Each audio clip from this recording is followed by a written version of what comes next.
Hola chicos, ¿cómo están? Muy bienvenidos y muy buenos días, muy buenas tardes o muy buenas noches, depende de la hora que ustedes estén viendo esta video clase. En esta oportunidad vamos a estar hablando de un nuevo tema asociado al mundo de la fisiología, referido principalmente a cómo es el proceso de la contracción del músculo esquelético. Y obviamente, antes de comenzar, dejamos claramente expresadas cuáles son los resultados de aprendizaje para esta presentación y también cuál es el tema que vamos a estar hablando. Y como siempre, debemos partir nuestra conversación con una breve introducción. Para ello, podemos mencionar que del peso corporal total, el 10% corresponde al músculo liso y cardíaco, y por otra parte, el 40% del peso total de una persona corresponde al músculo esquelético, que está compuesto principalmente por fibras que tienen una extensión de 8 a 10 micrómetros, que se extiende por toda la longitud del músculo y que está inervado por una fibra nerviosa. Habitualmente, fibra nerviosa que se encuentra justo en el punto medio de la fibra muscular. Una cosa importante es que, como les comentaba recién, este músculo esquelético está compuesto por fibras y cada una de estas fibras al mismo tiempo está conformada por diferentes subunidades.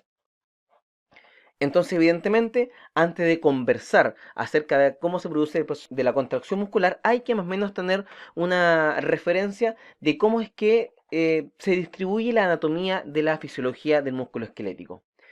Tal como vemos en este esquema, que lo vamos a acercar un poquitito, vemos que el músculo está compuesto por varios fascículos musculares.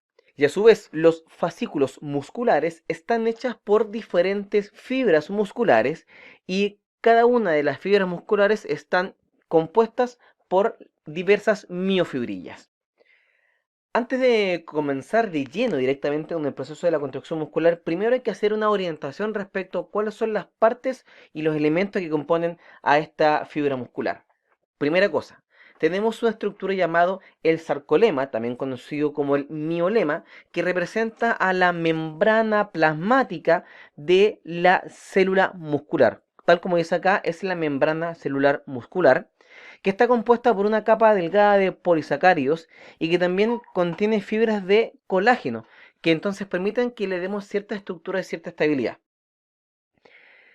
Esta membrana, este sarcolema, en cada extremo tiende a unirse a un tendón para que posteriormente el tendón se una a el hueso, fijando entonces el músculo al hueso a través del tendón.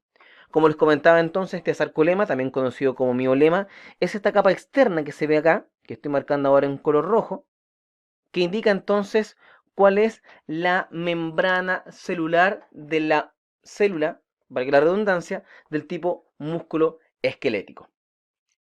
Y tal como estuvimos conversando hace un momentito, tenemos también que esta fibra muscular está compuesta en su interior por diferentes miofibrillas y también podemos ver que dentro de esta fibra muscular tenemos varias mitocondrias.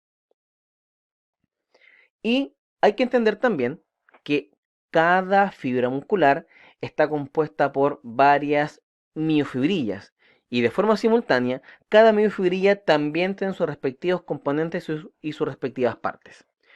Como lo vemos acá, una miofibrilla es una estructura que posee aproximadamente cerca de 3.000 filamentos de actina y además contiene unos 1.500 filamentos de miosina. Como nos podemos dar cuenta, existe entonces el doble de filamentos de actina que de miosina. Cosas importantes, que ambas son proteínas grandes polimerizadas, que son las responsables del proceso de la contracción muscular. ¿Cuáles son estos filamentos? Vemos y observamos acá la miosina, también conocida como el filamento grueso, que es este que estoy marcando justamente ahora con color rojo. Todo es la miosina. Y si ustedes se dan cuenta, esta miosina está anclada a el disco Z, que es esta estructura que se encuentra acá, tal como si estuviéramos amarrando un barco a un muelle. Es una especie de cuerda, por tratar de buscar alguna palabra que sea sencilla y lograr entender de buena manera, que entonces permite que esté fijándose la miosina al disco Z. Ya vamos a entender qué es el disco Z. Y la titina es una molécula del tipo filamentosa que permite entonces que se mantenga siempre en el mismo lugar y que no se me vaya para ninguna parte la miosina. Pero también de forma simultánea vemos que existen los filamentos finos. Y este filamento fino es el filamento de actina. Y el filamento de actina se encuentra directamente adherido al disco Z. Y el disco Z es esta estructura que estamos marcando justamente acá con el lápiz de color rojo. Vuelvo a insistir entonces, ambos filamentos están unidos al disco Z. La miosina está unida al disco Z gracias a la titina. Por su parte, la actina se encuentra directamente adherida al disco Z. Y van a ser estas dos estructuras las que van a estar entonces generando y favoreciendo el proceso de la contracción muscular.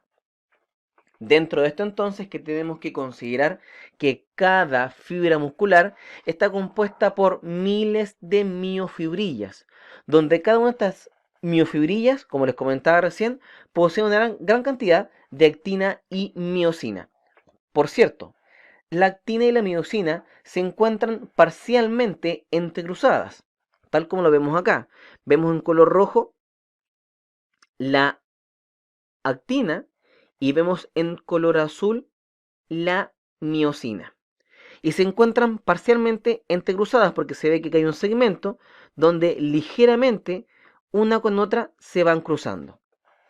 El lugar donde nosotros podemos observar el entrecruzamiento de la fibra de actina y la fibra de miosina se le va a llamar banda oscura porque estamos observando que tiene un color más oscuro a la fotografía solamente dado porque tengo el entrecruzamiento de los dos filamentos de forma simultánea. También vamos a encontrar las bandas claras que representan a las fibras o el segmento de fibras donde tengo solamente la presencia de actina. Entonces vuelvo a insistir, la banda clara es cuando podemos ver solamente el filamento de actina, esta línea que tengo por acá, y también tenemos las bandas oscuras que se ve de un color más oscuro porque tengo el entrecruzamiento de ambas filamentos musculares. Y antes de seguir avanzando, hay que tener en consideración de que la miosina, que es este que mencionaba acá, que es la miosina, tiene proyecciones, como lo estamos viendo acá, tiene pequeñas proyecciones. Esas proyecciones son conocidas como los puentes cruzados, y cada puente cruzado está hecho de una cabeza y de un brazo, que lo vamos a estar conversando y conociendo a medida que vayamos avanzando respecto al tema del músculo esquelético. Y tal como lo vemos acá entonces, como les comentaba recién, los filamentos es una fibra muscular que está compuesta por miles de miofibrillas, compuesta de actina y de miosina, que cuando se superponen generan entonces que se produce esta banda oscura, tal como lo veíamos recién hace un momentito en el esquema. Cuando estos filamentos apenas se superponen, yo pudiera ver perfectamente el músculo en estado relajado. Sin embargo, hay algún momento en que se produce un mayor entrecruzamiento y tengo un mayor espacio donde coinciden a la misma altura la actina y la miosina. Eso entonces genera que como la actina y la miosina se entrecruzan más una con otra, hay un acortamiento del músculo, entonces se genera la contracción muscular esquelética. Otra estructura que recién estuvimos comentando es el disco Z. Y el disco Z es una proteína filamentosa, que ojo, no es actina y tampoco es miosina, que es el sitio de anclaje directo de la actina, como lo vemos acá. El disco Z entonces recibe directamente a la actina. Pero también recordemos que el disco Z recibe la titina y la titina es aquel filamento que va a estar generando la estabilidad y va a estar afirmando al filamento grueso conocido como miosina. Otra cosa importante es que el segmento o la porción que existe entre un disco Z y el siguiente disco Z Esta unidad se conoce como el sarcómero, y el sarcómero va a ser la unidad básica funcional del proceso de la contracción muscular.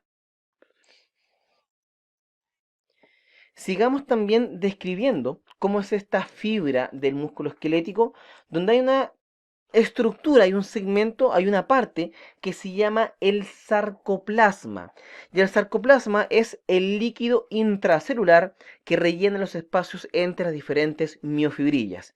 Como lo vemos acá, tenemos entonces que todo esto es una célula muscular, es decir, sería entonces una fibra. En su parte externa tenemos el sarcolema, que va a ser entonces esta piel que recubre, esta membrana que recubre toda la célula muscular. Y vamos a cambiar un poquito el color y vamos a observar que todo lo que estoy marcando ahora en color azul es el líquido intracelular que existe entre todas las miofibrillas. Y todo ese espacio entonces se va a conocer como el sarcoplasma. Todo eso que acabo de marcar ahí en color azul va a ser el sarcoplasma. Y en este sarcoplasma vamos a encontrar la presencia de potasio, magnesio, fosfato, diferentes enzimas, también de mitocondrias que permiten la generación del ATP, y también vamos a encontrar una estructura llamada el retículo sarcoplásmico, que permite que se pueda almacenar, liberar y recaptar iones de calcio.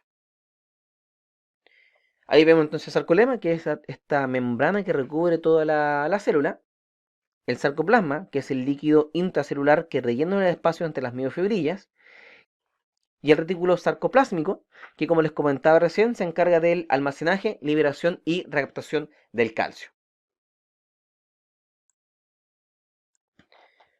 Lo que estamos viendo acá es cómo se produce el proceso de la contracción muscular.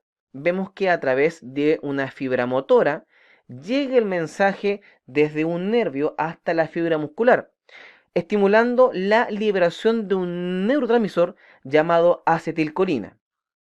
De esta forma entonces vamos a tener que la acetilcolina hace que se abra este canal, permitiendo entonces el ingreso de iones al interior de la célula muscular, favoreciendo entonces el proceso de la contracción. Este es un mega, super, hiper resumen, porque a medida que vayamos avanzando vamos a estar entendiendo el proceso con mayor detalle. Para entender cómo se produce el proceso de la contracción muscular, hay que primero conversar y conocer cómo se produce el mecanismo general de la contracción muscular, que tiene diferentes etapas que vamos a estar conversando a continuación. Primera etapa, tenemos que el potencial de acción viaja por la fibra motora, es decir, viaja por el sistema nervioso hasta llegar a la fibra muscular para poder estimularla. Todo eso es la etapa 1. Luego, en la etapa 2, el potencial de acción llega hasta el final de la fibra motora y toma contacto con la fibra muscular. De esta forma entonces se va a estimular la salida de la acetilcolina hacia el espacio sináptico, es decir, hasta el lugar donde se intercomunican la fibra nerviosa con la fibra muscular. ¿Cómo ocurre lo que estamos viendo ahí? De la siguiente manera. Hay que recordar que si estamos hablando de la contracción muscular esquelética, el neurotransmisor presente va a ser la acetilcolina. Por lo tanto, la acetilcolina se mantiene dentro de las vesículas presinápticas y se produce un evento de despolarización de la membrana de la neurona o fibra motora. Como se despolariza esta membrana, se genera entonces el ingreso de calcio al interior de esta célula nerviosa, generando entonces que las vesículas se acercan a la pared interna de la membrana plasmática de esta fibra motora, y por un proceso de exocitosis se va a generar entonces la liberación de este neurotransmisor al espacio sináptico. Luego, este neurotransmisor se une al receptor que se encuentra disponible ahora a nivel de la fibra muscular. Aquí entonces llegamos hasta la etapa 3. Y la etapa 3 se refiere a el ingreso de sodio al interior de la fibra muscular por efecto de todo lo que hemos hablado hasta ahora. ¿Por qué? Porque una vez que la acetilcolina sale al espacio sináptico, va a reunirse con el receptor de acetilcolina, en este caso principalmente el de tipo nicotínico. Porque recordemos que el muscarínico está más asociado al proceso de la contracción del tipo involuntaria, como lo es el parasimpático. En este caso, como hablamos de la respuesta voluntaria, porque es musculoesquelético, sabemos que el receptor va a ser el receptor de nicotina. De esta forma, entonces, cuando tenemos la unión de la acetilcolina con el receptor tipo nicotínico, asociado entonces a la contracción muscular esquelética, hace que el sodio ingrese en la cara interna de la membrana muscular. Todo esto entonces ya en la etapa 4. ¿Cómo se produce esto? Una vez que yo logro abrir los canales, recuerden por la unión de este neurotransmisor con el respectivo receptor, entran los iones de sodio y este proceso del ingreso de iones de sodio a la fibra muscular genera una despolarización local de esta célula muscular. Este proceso en que se despolariza de manera local la célula muscular viaja por toda la fibra muscular, llegando incluso hasta la estructura interna de esta célula muscular, activando y generando el potencial de acción del retículo sarcoplásmico. Y recordemos que la función del retículo sarcoplásmico es almacenar y también liberar calcio. Por lo mismo, cuando tenemos la presencia de este potencial de acción secundario a la despolarización local por el aumento del sodio intracelular de la fibra muscular, hacemos entonces que el potencial de acción alcance el retículo sarcoplásmico y el retículo sarcoplásmico libera calcio hacia el citoplasma. Y evidentemente, este, le insisto, retículo sarcoplásmico genera entonces que salga el calcio de su interior para que este calcio viaje hasta el lugar donde se va a producir la activación de la actina-miosina. ¿Cómo se produce esto? El calcio llega hasta el complejo de troponina, permitiendo entonces que quede despejado el punto de unión y favoreciendo entonces la unión entre la cabeza de la miosina y el punto libre de la actina para posteriormente generar el golpe activo que permite y favorece el movimiento de esta miosina, lo que arrastra consigo la actina y generando entonces el proceso de la contracción muscular. Una vez que esta contracción finaliza, el calcio se despide del complejo troponina, ingresa nuevamente al retículo sarcoplásmico y tenemos que finaliza el proceso de la contracción muscular, recordando para este que para que esto tenga fin, me hace falta que yo saque esta acetilcolina del receptor y vuelva entonces hacia la vesícula, que sería entonces generado por la enzima llamada acetilcolinesterasa. ¿Por qué queremos sacar la acetilcolina a través de la acetilcolinesterasa para que se devuelva hacia la vesícula presináptica para estar lista y dispuesta y disponible para un segundo ciclo y un tercer ciclo y así de forma sucesiva para nuevas contracciones musculares del tipo esquelética? Todo eso entonces en cuanto al proceso de la contracción muscular, pero en términos muy generales. Una vez que ya hemos conversado y hemos conocido acerca del proceso de la contracción muscular desde el punto de vista general, hay que entonces ya comenzar a ser más específico y acercarse más hasta la unidad básica que produce entonces el proceso de la contracción muscular esquelética. Por eso entonces vamos a hablar del mecanismo molecular de la contracción.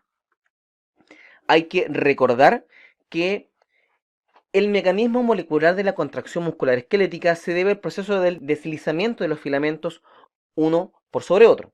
Como lo vemos acá, estamos observando el músculo relajado, mismo dibujo que vimos hace un par de minutos, donde vemos que la actina y la miosina están apenas entrecruzados, haciendo entonces que quede relajado el músculo. Pero cuando se contrae el músculo, los extremos de la actina traccionan hacia adentro a la miosina, haciendo entonces que el segmento en que se entrecruzan estas dos hebras o estos dos filamentos genera el acortamiento del sarcómero y entonces genera el proceso de la contracción muscular. ¿Y por qué se produce esto? Se produce esto porque los puentes cruzados de miosina se unen a la actina y la actina los tira, los tracciona, los empuja hacia adentro, generando entonces que se entrecrucen inicialmente de esta forma relajado, pero como la actina tracciona y tira la miosina, queda entonces más corto y se traccionan. Y obviamente, como estamos hablando que el proceso de la contracción muscular se debe principalmente a estos dos filamentos, lo que nos corresponde entonces es conversar acerca de cómo están conformados justamente estos filamentos contráctiles. El primero que vamos a observar es el filamento de la miosina.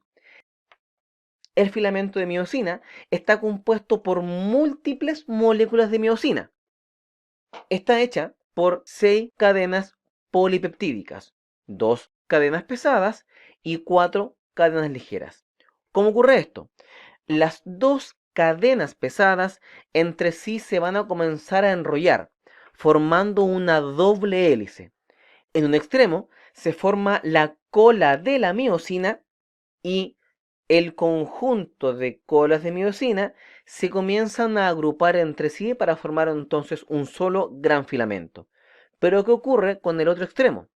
El otro extremo no tiene un entrecruzamiento tan importante de estas dos cadenas pesadas. De hecho, se separan y luego cada una de estas cadenas pesadas sobre sí misma se enrolla, generando entonces una especie de doble extremo, como si estuviéramos viendo nosotros un cordel que se abre.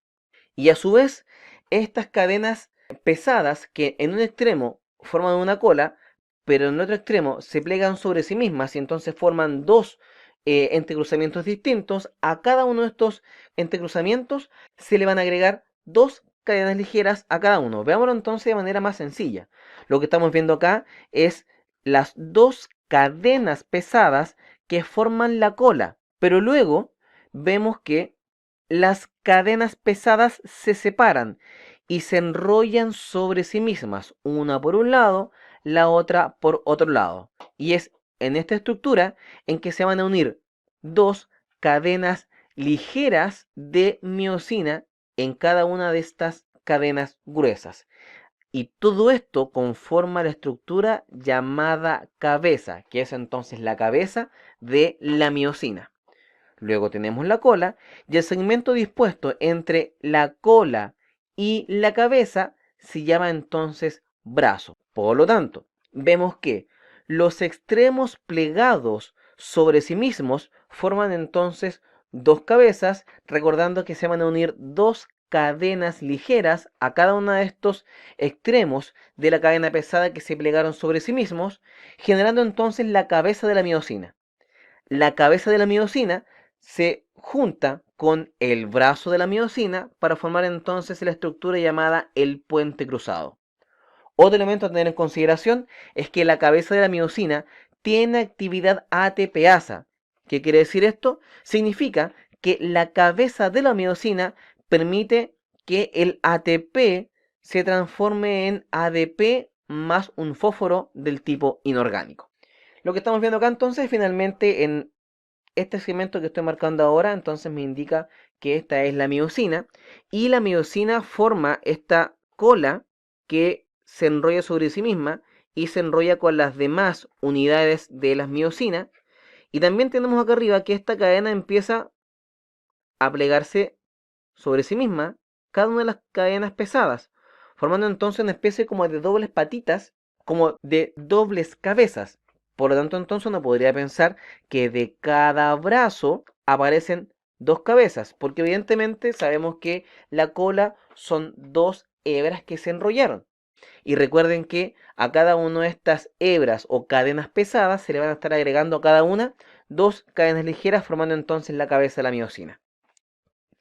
Y va a ser esta estructura, la cabeza de la miosina, que se va entonces a estar uniendo con el filamento de actina.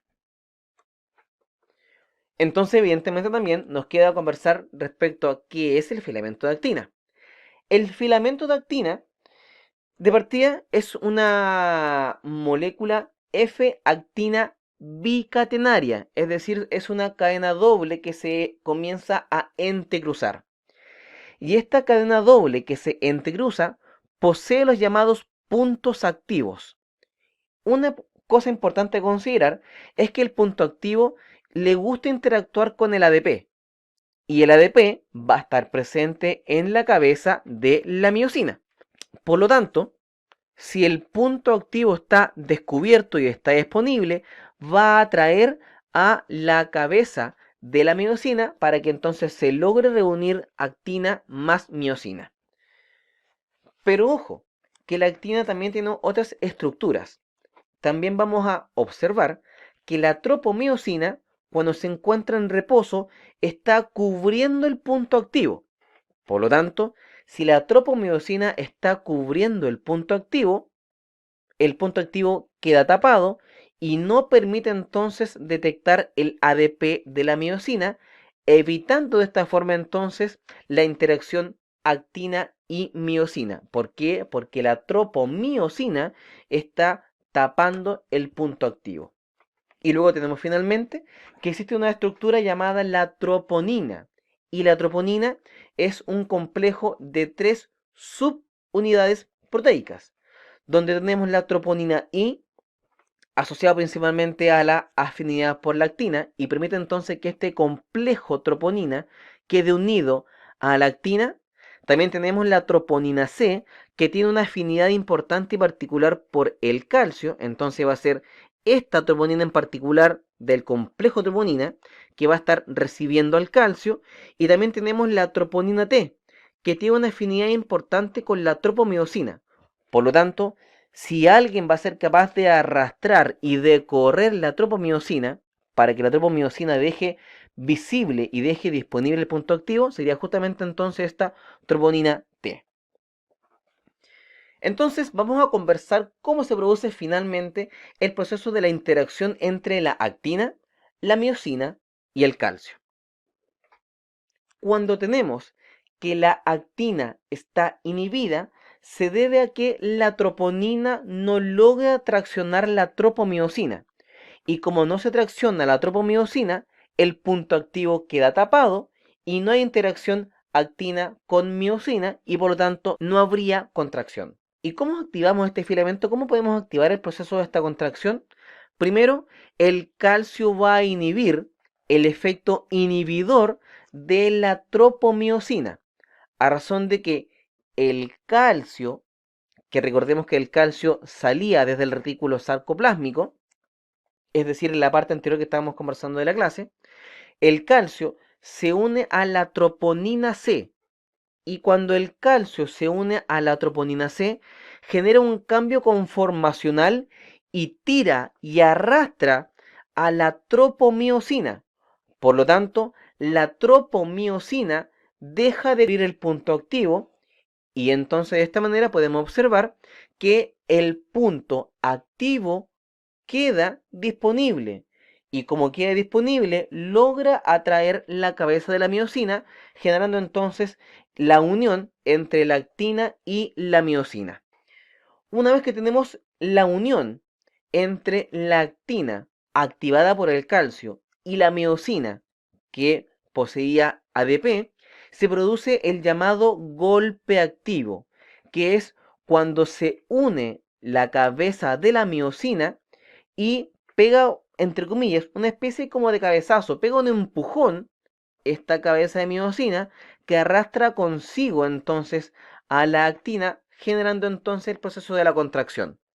Una vez que este golpe activo, que es esta, comillas, especie como de cabezazo que pega la cabeza de actina que arrastra y genera la contracción, automáticamente se produce entonces la contracción y cuando finaliza la contracción, la actina y la miosina se separan. ¿Y quién se encarga de generar la separación de esta unión actina-miosina? Va a ser una molécula de ATP. A medida que vamos avanzando, vamos a ver cómo se produce esto. Justamente lo que veíamos acá, entonces tenemos el brazo de miosina, tenemos la cabeza de la miosina, y cuando el calcio interactúa con la troponina C genera un cambio conformacional de la troponina T, y la troponina T arrastra la tropomiosina dejando expuestos y visibles los puntos activos. De esta forma entonces vemos que se va a unir la cabeza de la miosina con la actina y se produce el efecto del golpe activo, donde literalmente esta cabeza pega un empujón, generando entonces el arrastre de las fibras unas con otras, haciendo que entonces esta fibra se acorte, favoreciendo entonces la contracción muscular. Veamos entonces qué ocurre paso a paso. Primero, tenemos acá la miosina, tenemos el brazo de la miosina y tenemos la cabeza de la miosina. Y en este momento tenemos a la cabeza de la miosina que porta un ADP y que también porta un fósforo inorgánico. En color amarillo vemos la actina, en color azul la troponina y en color verde la tropomiosina. Recordemos que el lugar donde se produce la unión actina-miosina se llama el punto activo, pero ustedes se dan cuenta que aquí en la actina en ningún espacio se ve algún lugar disponible para que se pueda unir la cabeza de la miosina. Entonces, ¿por qué ocurre esto? Ocurre porque la tropomiosina en color verde está tapando el punto activo. Aparece entonces el calcio en esta unidad contráctil, y recordemos que el calcio, vuelvo a insistir, se deriva de la liberación por parte del retículo sarcoplásmico, secundario a este proceso de la despolarización por el ingreso de sodio, en que el calcio ingresa hasta la troponina y toma contacto con la troponina del tipo C. Esta troponina del tipo C activa todo el conjunto de la troponina. Y al activar toda la troponina, también activa la troponina T. Y la troponina T tracciona la tropomiosina. Entonces, al traccionarlo, quedan descubiertos los puntos activos. Si ustedes se dan cuenta, ahora sí que sí, tengo disponible todos los puntos activos y están disponibles justamente porque la troponina T traccionó y tiró la tropomiosina, dejando entonces al descubierto estos puntos activos. Una vez que tengo disponible el punto activo atrae a la cabeza de miosina y se juntan.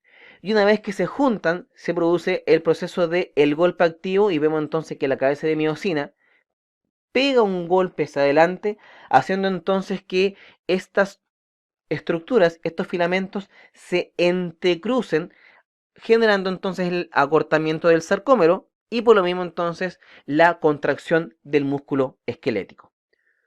Pero ojo, también hay que ponerle un fin al proceso de la contracción muscular. No puedo estar siempre con los músculos contraídos. No puedo estar siempre con los músculos contraídos. Por lo tanto, ¿qué va a ocurrir? El ATP, entre comillas, como que va a empujar a la cabeza de la miosina. Y la cabeza de la miosina va a tomar ese ATP que lo obligó a separarse del punto activo y lo va a transformar en ADP y un fósforo inorgánico. Como en este momento ya esto se separó, la cabeza de la miosina vuelve a relajarse, entonces el puente cruzado vuelve a relajarse por completo y la tropomiosina va a volver a tapar el punto activo y el calcio se va a devolver hacia el retículo sarcoplásmico. Cuando este ciclo termina, posteriormente se vuelve a repetir cada vez que haga falta generar la contracción del músculo esquelético. Ya para ir finalizando este proceso de la conversación de la contracción musculoesquelética, vamos a observar que la fuente de energía son tres maneras distintas. La primera fuente de energía que vamos a ver es la presencia de la fosfocreatina, que es un tipo de energía que permite una contracción muy corta, de no más allá de unos 5 a 8 segundos. ¿Y por qué se produce esto? Porque la fosfocreatina contiene un fosfato de alta energía muy similar a cómo funciona el ATP. También otra fuente de energía va a ser la glucólisis del glucógeno. que se obtiene a través de la liberación del ácido pirúvico y del ácido láctico, permitiendo entonces que se pueda transformar el ADP en ATP. Recordando que el ATP se encarga de la separación de la actina y miosina, y una vez que el ATP se encuentra en la cabeza de la miosina, el ATP se transforma en ADP y en un fósforo inorgánico. La glucólisis del glucógeno, que como lo estamos viendo recién, permite entonces la generación de ATP gracias a la conversión del ADP. Cosa importante que podemos observar en el proceso de la glucólisis del glucógeno es que esta funciona incluso sin oxígeno y es 2,5 veces más rápida que en la generación de ATP de otra forma de metabolismo. Sin embargo, el gran problema es que acumula gran cantidad de productos finales de la glucólisis. Entre ellos, por ejemplo, el ácido láctico. Y el ácido láctico es el responsable que nos duele los músculos cuando nosotros hacemos un ejercicio demasiado extenuante o un ejercicio para el cual no estábamos preparados.